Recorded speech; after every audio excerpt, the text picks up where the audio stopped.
Assalamualaikum warahmatullahi wabarakatuh. Selamat siang anak-anak. Bagaimana kabar kalian hari ini?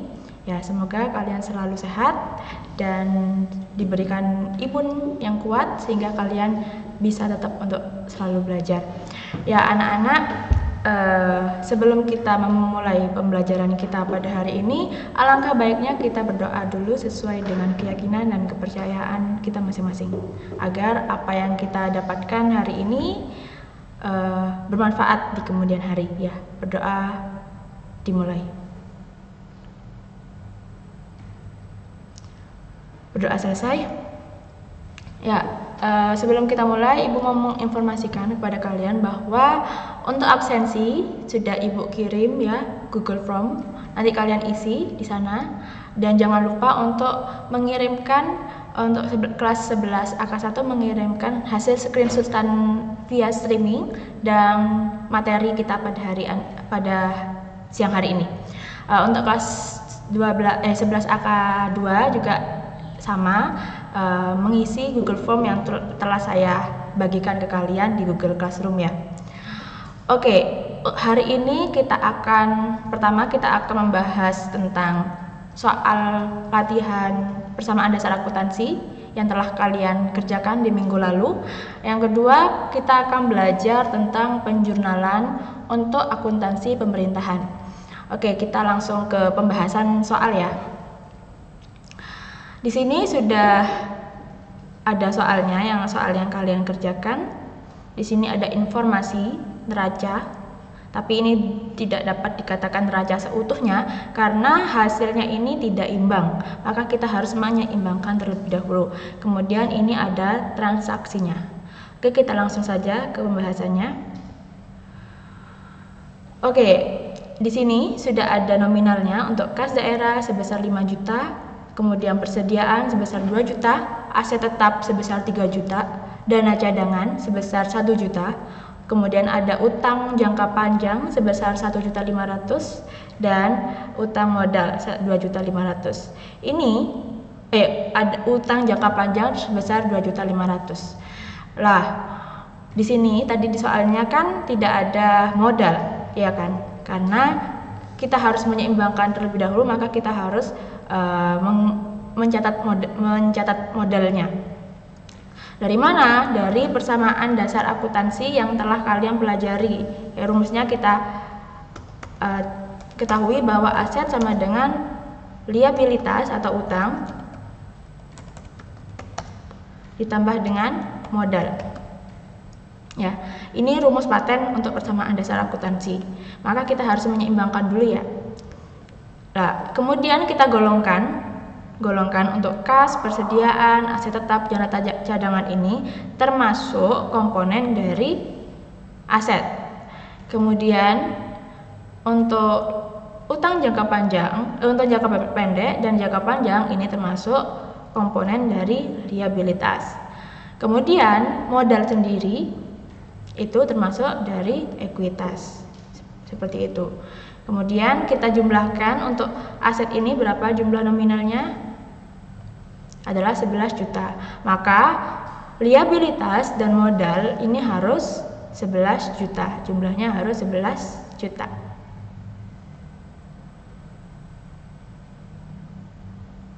Ini totalnya semuanya ya. Kemudian setelah kita ketahui, jadi ini sudah imbang antara asetnya dan equity-nya. Setelah kita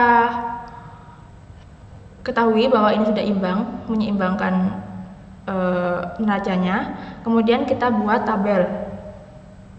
Tabelnya berisikan tentang aktiva dan pasiva. Untuk yang aktiva, kita mencatatnya apa saja? Ada kas, kemudian ada persediaan, ada aset tetap, dan ada dana cadangan.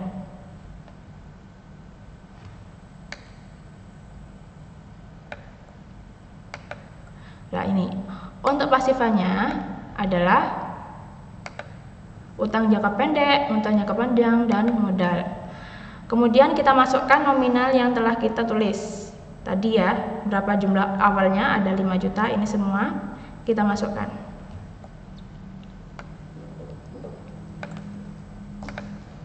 Ya, ini adalah saldo awal.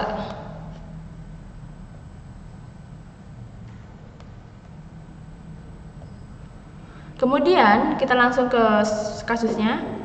Di sini ada realisasi pendapatan asli daerah Kabupaten Makmur. Jadi namanya realisasi berarti dia sudah menerima kas. Berarti persamaan dasar akuntansinya kita tulisnya bagaimana? Kita tulisnya pertama, kasnya bertambah sebesar 30 juta dan modalnya bertambah 30 juta. Dari kalian, Ibu koreksi kemarin ada mencatatnya itu antara pendapatan dan modal itu disendirikan. Itu aslinya nggak apa-apa, itu termasuk kalian mengembangkan. Jawabannya kalian mengembangkan, itu nggak apa-apa. Kalian nulis modal sendiri, beban sendiri, dibuat tabel sendiri, itu nggak apa-apa. Tapi disatukan ini juga boleh. Yang penting kalian paham konsepnya bahwa pendapatan itu bisa menambah modal, dan sedangkan beban itu bisa mengurangi modal. Kemudian yang nomor 2 kita catat realisasi belanja operasi pemerintahan, terjadi realisasi belanja. Maka kita catat kasnya berkurang karena sudah digunakan untuk belanja. Dan modalnya berkurang sebesar 15 juta juga karena digunakan untuk belanja.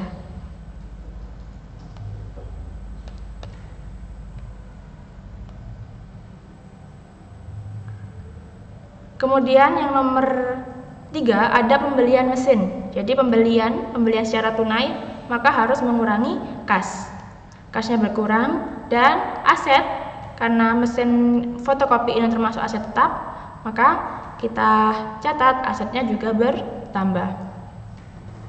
Kasnya berkurang sebesar 7 juta dan asetnya bertambah. Kemudian ada penerimaan. Nomor 4, penerimaan pembiayaan dari utang jangka panjang. Berarti ada penerimaan, ada kas masuk. Kasnya bertambah dan utang jangka panjangnya bertambah. Kas bertambah sebesar 5 juta dan utang jangka panjangnya bertambah sebesar 5 juta. Kemudian untuk yang terakhir, pembentukan dana cadangan yang diambil dari kas daerah sebesar 5 juta untuk perbaikan pasar masyarakat. Jadi dari kas yang telah dihasilkan ini ternyata digunakan untuk pembentukan dana cadangan. Dana cadangan ini termasuk aktiva di pemerintahan daerah. Maka kasnya berkurang sebesar 5 juta karena digunakan untuk dana cadangan, dan dana cadangannya itu bertambah sebesar 5 juta. Lah, kalau sudah seperti ini maka kita harus menyeimbangkan antara pasif aktiva dan pasiva. Karena konsep persamaan dasar akuntansi bahwa aset itu harus sama dengan liabilities dan equities. Kemudian kita jumlahkan semuanya.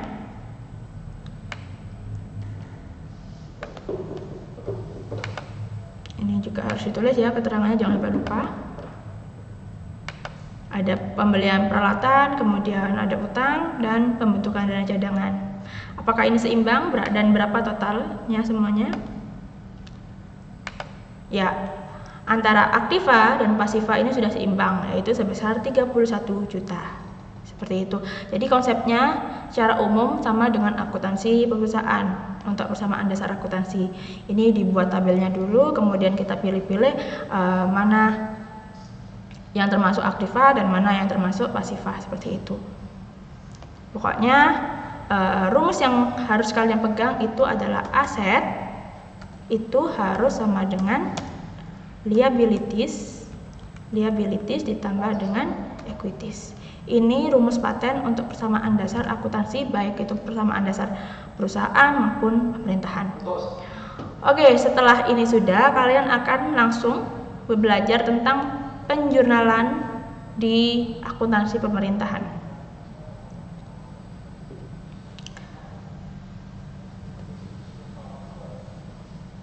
Ya, Dalam akuntansi pemerintahan itu ada 2 unit kerja. Yang pertama adalah PPKD dan SKPD. Ini Ibu ulang di materi yang sebelumnya. Kalau PPKD itu adalah pejabat pengelolaan keuangan daerah, di mana yang memegang kekuasaan tersebut itu adalah bendahara umum daerah. Kemudian yang kedua ada unit kerja yang namanya itu SKPD atau Satuan Kerja Perangkat Daerah. Lah, Satuan Kerja Perangkat Daerah itu bisa dari dinas-dinas, misal Dinas Kesehatan, kemudian Dinas Pertanian, Dinas Pendapatan Daerah, kemudian Dinas Pengairan, itu masuk golongan Satuan Kerja Perangkat Daerah yang dimana itu bertugas untuk mengurusi tiap-tiap program dari daerah. Lah, di sini kan ada 2, ada PPKD, ada SKPD. Lah, ini mereka ini saling berhubungan. Artinya mereka saling ada hubungan timbal balik antara 2 unit kerja di sini. Lah, karena mereka punya keterkaitan antara PPKD dan SKPD, maka dalam akuntansinya itu akan memunculkan akun resiprokal. Artinya akun yang terjadi karena hubungan timbal balik antara pusatnya dan unit kerjanya. Lah, kalau di PPKD nama akunnya itu adalah akun resiprokalnya itu adalah RKSKPD. Nanti ini digunakan ketika ada transaksi yang berkaitan dengan ini seperti apa, kalian akan belajar.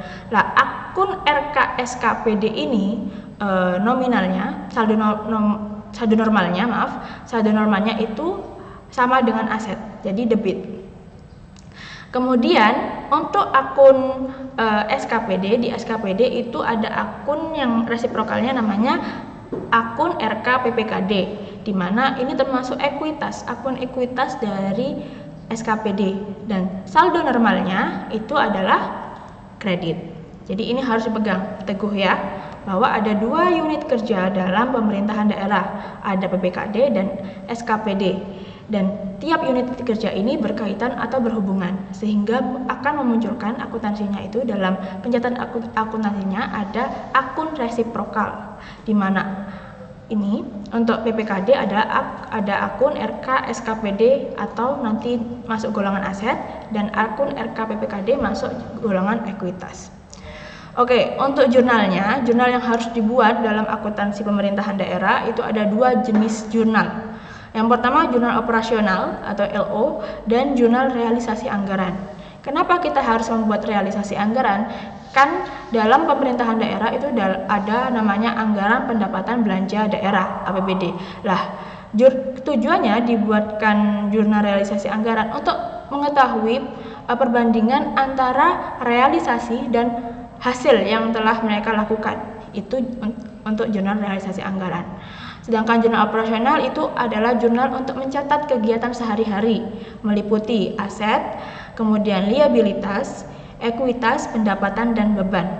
Dan realisasi anggaran itu terdiri dari penerimaan pendapatan, jadi akun-akun yang harus dicatat dalam realisasi anggaran itu meliputi penerimaan pendapatan, pengeluaran beban, dan penerimaan pembiayaan serta pengeluaran pembiayaan.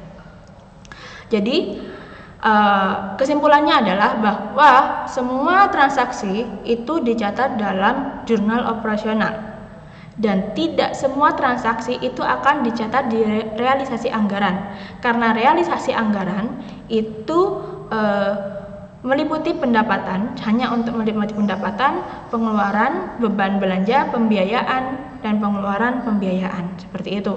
Jadi misalkan ada aktivitas pendapatan, lah maka jurnal yang harus dibuat, karena jurnal yang harus dibuat itu adalah jurnal LO dan jurnal realisasi anggaran, karena pendapatan ini merupakan komponen dari jurnal LO dan pendapatan juga komponen dari realisasi anggaran. Oke, kita langsung ke kasus saja nanti biar kalian paham ya. Kemudian ini untuk saldo normal tiap akunnya, jadi sama ya, untuk aset, liabilities, equities, pendapatan, beban, saldo normalnya itu sama seperti akuntansi biasanya. Mungkin ini ada informasi baru buat kalian untuk pendapatan LRA. itu sama, saldo normalnya adalah kredit, kemudian penerimaan pembiayaan ada kredit, belanja itu saldo normalnya debit, kemudian pengeluaran pembiayaan ada debit, ada estimasi pendapatan itu masuk debit, kemudian penerimaan pembiayaan ada debit, kemudian ada apresiasi belanja, ini artinya estimasi belanja itu masuk kredit, apresiasi pengeluaran pembiayaan itu masuk kredit, dan estimasi perubahan SAL itu masuk itu menyesuaikan. Jadi menyesuaikan antara estimasi pendapatan, nanti selisihnya antara estimasi pendapatan dan apresiasi belanja. Kemudian ini ada perubahan SAL. Perubahan SAL, saldo normalnya menyesuaikan, artinya dia akan menyesuaikan saldo lawannya. Misalkan akun lawannya. Misalkan akun lawannya itu pendapatan, maka saldo normalnya perubahan SAL-nya itu adalah kredit. Kalau misalkan beban, maka saldo normalnya penempatannya nanti itu di kredit. Nah, ini transaksi anggaran. Salah satu transaksi yang ada di akuntansi pemerintahan itu ada transaksi anggaran. Nah, transaksi anggaran ini dibuat ketika awal transaksi atau awal periode. Ya, di sini mereka harus menjurnalkan antara estimasi pendapatan, penerimaan pembiayaan, kemudian apresiasi pengeluaran pembiayaan dan apresiasi belanja. Kemudian nanti dan juga ada estimasi perubahan SAL. Jadi perubahan SAL ini tergantung dari selisih debit dan kredit antara pendapatan dan belanja. Seperti itu. Ini untuk transaksi anggaran. Kan estimasi pendapatan tadi saldo normalnya debit, kemudian penerimaan pembiayaan saldo normalnya adalah debit, kemudian apresiasi pembiayaan adalah kredit, kemudian ada apresiasi belanja adalah kredit. Nanti estimasi perubahan SAL-nya ini tergantung dari selisih dari keduanya. Kalau misalkan lebih besar dari pendapatan, maka dia masuk di debit. Kalau misalkan lebih besar di belanja, maka dia masuk di kredit. Kemudian aktivitas yang kedua itu adalah aktivitas akuntansi pendapatan. Jadi pendapatan daerah itu berasal dari pendapatan asli daerah, dana transfer dan lain-lainnya pendapatan yang sah. Untuk pendapatan asli daerah itu bisa berasal dari pajak daerah, retribusi daerah, hasil dari badan usaha milik daerah, dan penjualan hasil kekayaan. Untuk dana transfer itu berasal dari dana bagi hasil antara pusat dan daerah, dana alokasi umum, kemudian dana alokasi khusus ini sama-sama dari pusat ke daerah, ini bedanya adalah kegunaannya. Jadi kalau dana alokasi umum itu secara merata tiap daerah dapat dari pusat, sedangkan dana alokasi khusus merupakan dana yang diberikan dari pusat untuk kegiatan-kegiatan tertentu yang ada di daerah. Kemudian ada lagi untuk lain-lainnya pendapatan yang sah itu adalah hibah. Jurnalnya itu karena pendapatan ini merupakan komponen dari LO dan LRA atau realisasi anggaran, maka jurnalnya yang dibuat adalah dua. Yang pertama, ketika ada penerimaan pendapatan, maka kita mencatatnya kas pada pendapatan untuk LO-nya. Sedangkan untuk realisasi anggarannya, kita mencatatnya perubahan SAL pada pendapatan. Kan pendapatan ini saldo normalnya kredit, maka saldo untuk posisi untuk perubahan SAL-nya itu adalah di debit. Sebagai contoh, pemerintah Kabupaten Bandung menerima dana bagi hasil pajak sebesar 500 juta. Dana bagi hasil ini termasuk pendapatan kan? Masuk dana transfer ya kan? Maka kita mencatatnya akuntansinya kas pada pendapatan sebesar 500 juta. Kemudian realisasi anggarannya adalah perubahan SAL sebesar 500 juta dan pendapatan sebesar 500 juta. Apakah nanti waktu membuat laporan keuangan ada pencatatan dua kali gitu kan? Tidak, karena ini laporan yang dibuat itu beda. Ada laporan untuk jurnal realisasi anggaran itu sendiri, laporan realisasi anggaran, dan untuk LO, laporan jurnal LO itu untuk laporan operasional nanti. Kemudian ada akuntansi belanja. Akuntansi belanja mencatatnya adalah seperti biasa belanja pada kas. Ketika ada pengeluaran untuk belanja, maka mencatatnya belanja pada kas daerah. Lah, belanja ini juga termasuk komponen dari realisasi anggaran, maka perlu juga dibuatkan jurnal untuk LRA, yaitu belanja di kolom debit karena saldo normalnya ada debit, dan perubahan SAL-nya di kolom kredit. Jadi perubahan SAL atau SAL ini mengikuti akun lawannya. Kemudian terkadang dalam mengeluarkan belanja atau beban itu kita misalkan kalau kita membayar gaji, itu kan biasanya ada potongan PPh ataupun taspen. Kemudian ada juga potongan untuk asuransi kesehatan. Nah, ini potongan-potongan tersebut termasuk dalam transaksi perhitungan pihak ketiga dalam akuntansi pemerintahan.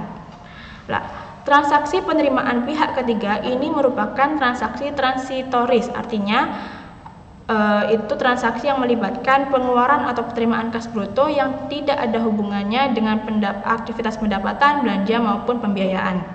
Seperti itu. Contoh kasusnya itu adalah kasus untuk belanja gaji dan tunjangan. Jadi akuntansi PPKD itu mencatat potongan pajak, kemudian taperun, iuran wajib pajak, wajib pegawai untuk seluruh satker yang pemotongannya dilakukan oleh PPKD, dan ini harus dianggap sebagai utang. Jadi PPKD ini memotong semua PPh 21, kemudian taspen, IWP, iuran kesehatan itu dan diserahkan ke pihak ketiga, dan maka harus diakui sebagai utang di PPKD. Seperti itu. Jadi jurnalnya adalah kas di daerah pada utang PFK. Jadi ketika membayar gajinya itu belanja pada kas. Lah, untuk menjurnalkan potongannya tadi maka jurnalnya kas pada utang PFK. Seperti itu. Nah, mencatatnya seperti apa? Ini contoh kasusnya, pembayaran gaji pegawai Dinas Perhubungan bulan Maret 2009 dengan SP2DLS sebesar 80 juta pada tanggal 30 Maret 2009. Dari jumlah tersebut terdapat potongan PPh sebesar 1 juta, IWP sebesar 400.000, taperun sebesar 600.000. Jadi, karena ini menggunakan SPDLS dan diserahkan ke Dinas Perhubungan ini, maka kita mencatatnya bukan belanja gaji pada kas, maka kita mencatatnya RK-SKPD pada kas, karena ini akan diserahkan ke Dinas Perhubungan. Maka kita mencatatnya RK, rekening koran SKPD pada kas daerah sebesar 80 juta. Kalau misalkan untuk pembiayaan untuk PPKD sendiri, baru kita dapat mengakuinya sebagai belanja pada kas. Sedangkan ini diserahkan ke SKPD Dinas Perhubungan, maka tidak boleh diakui sebagai belanja pada kas. Harus RK SKPD pada kas daerah sebesar 80 juta. Nah, kemudian potongannya ini kita harus menganggapnya sebagai utang, karena akan diserahkan ke pihak ketiga. Kalau misalkan sudah diserahkan, baru kita bisa mengurangi utangnya. Tapi kalau belum, kita menganggapnya sebagai utang. Maka di kas daerah sebesar 2 juta berasal dari utang PFK, kemudian iuran wajib pegawai sebesar 400 dan taperum sebesar 600 juta. Seperti itu. Jadi mencatat pengeluaran kas terlebih dahulu, baru kita mencatat pengakuan uang titipan dari pihak ketiga. Kemudian untuk akuntansi pembiayaan, bisa dibaca ya, penerimaan pembiayaan itu berasal dari ini. Ada penggunaan silpa tahun anggaran sebelumnya, kemudian pencairan dana cadangan, kemudian hasil penjualan kekayaan daerah yang dipisahkan, kemudian penerimaan pinjaman dari daerah, kemudian penerimaan kembali pemberian pinjaman, penerimaan piutang daerah. Itu untuk penerimaan pembiayaan. Sedangkan untuk pengeluaran pembiayaan itu terdiri dari pengisian dana cadangan, penyertaan modal pemerintah daerah, kemudian pembayaran pokok pinjaman, pemberian pinjaman daerah. Lah, jurnalnya, karena pembiayaan ini masuk komponen LO dan LRA, maka kita harus membuat dua jurnal, yaitu jurnal operasional dan jurnal realisasi anggaran. Untuk LO-nya, ketika ada penerimaan pembiayaan, maka kas pada penerimaan pembiayaan jenisnya apa, nanti dicatat di sini. Misalkan kalau pencairan dana cadangan, kita mengakuinya sebagai penerimaan pembiayaan dana cadangan, seperti itu. Kemudian kalau misalkan ada penerimaan pinjaman, maka kita mencatatnya kas pada penerimaan pembiayaan jenisnya adalah penerimaan pinjaman sebesar berapa. Kemudian LRA-nya, karena saldo normalnya penerimaan pembiayaan adalah kredit, maka perubahan salnya harus di debit. Begitupun dengan pengeluaran pembiayaan, kita mencatatnya kalau LO pengeluaran pembiayaan pada kas. Nah, LRA-nya berarti pengeluaran pembiayaan pada perubahan sal. Nah, tadi Ibu bilang di awal bahwa ada hubungan timbal balik antara PPKD dan SKPD. Nah, itu namanya, kalau di akuntansi pemerintahan itu merupakan aktivitas akuntansi rekening di PPKD. Ada 4 jenis aktivitas untuk akuntansi rekening di PPKD. Yang pertama, PPKD mengeluarkan SP2D kepada SKPD atau namanya uang transfer dari PPKD. Jadi setiap ada pembiayaan atau belanja di SKPD, itu PPKD itu memberikan uang muka yang digunakan untuk belanja di SKPD. Nah, ini termasuk dari aktivitas dari akuntansi rekening SKPD di PPKD. Kemudian PPKD mengeluarkan tembusan pelunasan belanja LS. Jadi seperti misalkan daerah itu punya pegawai yang harus dibiayai atau gajinya itu dari daerah, itu termasuk dari belanja LS. Kemudian PPKD menerima setoran pendapatan. Jadi setiap penerimaan pendapatan yang ada di SKPD itu harus disetorkan di PPKD. Maka itu termasuk dari salah satu transaksi untuk akuntansi rekening di PPKD. Kemudian setoran sisa kas ke PPKD atau uang transfer ke PPKD dari SKPD. Jadi misalkan dari uang muka tadi untuk membiayai segala belanja yang ada di SKPD itu ada sisa, maka itu harus dipertanggungjawabkan dan disetorkan kembali ke PPKD. Seperti itu. Jadi ini termasuk dari aktivitas untuk akuntansi rekening RK SKPD di PPKD. Jadi ada 4 aktivitas. Yang pertama, pengeluaran untuk transfer ke tiap SKPD, kemudian ada pengeluaran untuk belanja LS langsung, kemudian ada penerimaan setoran pendapatan dari SKPD ke PPKD, kemudian ada penerimaan uang sisa dari SKPD ke PPKD. Itu 4 jenis transaksi rekening. Lalu mencatatnya seperti apa? Mencatatnya jika ada pemberian uang muka, baik itu berupa UP, GU, TU, dan LS, ini maksudnya apa? Ini merupakan mekanisme. Kalau misalkan UP, uang persediaan, itu PPKD memberikan uang muka ke SKPD, itu namanya UP. Kemudian ganti uang ketika SKPD ini dalam melaksanakan kegiatannya itu kurang dananya dari PPKD, maka mungkin dia menggunakan dana yang ada di SKPD-nya. Maka PPKD atau daerah itu harus menggantinya yang namanya itu GU. Kemudian TU ini adalah tambahan uang. Ketika uang di SKPD tidak cukup, maka PPKD harus menambah dananya ke SKPD. Maka itu namanya TU. Kalau LS ini pembayaran secara langsung mengurangi kas daerah. Nah, ketika ada pemberian tadi itu uang muka ke SKPD dari daerah, maka mencatatnya adalah RK SKPD pada kas daerah. Kemudian ketika ada penerimaan, baik itu pendapatan atau setoran uang sisa, uang muka tadi yang ada sisanya, itu mencatatnya adalah kas di daerah pada RK SKPD sebesar berapa nominalnya. Nah, itu tadi anak-anak tentang penjurnalan untuk akuntansi di pemerintahan.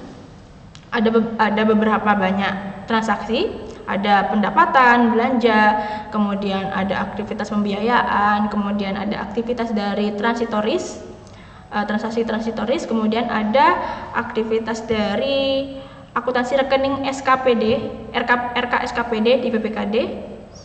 Itu untuk transaksinya.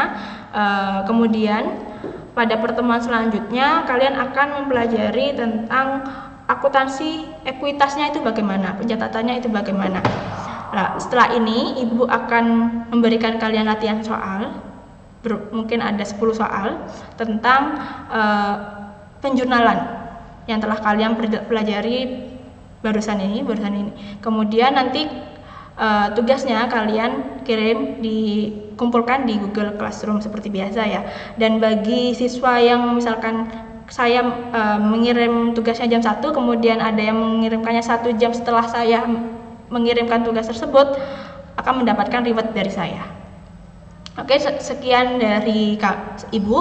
Mohon maaf atas segala kekurangan. Terima kasih. Wassalamualaikum warahmatullahi wabarakatuh. Berapa menit nih, Pak?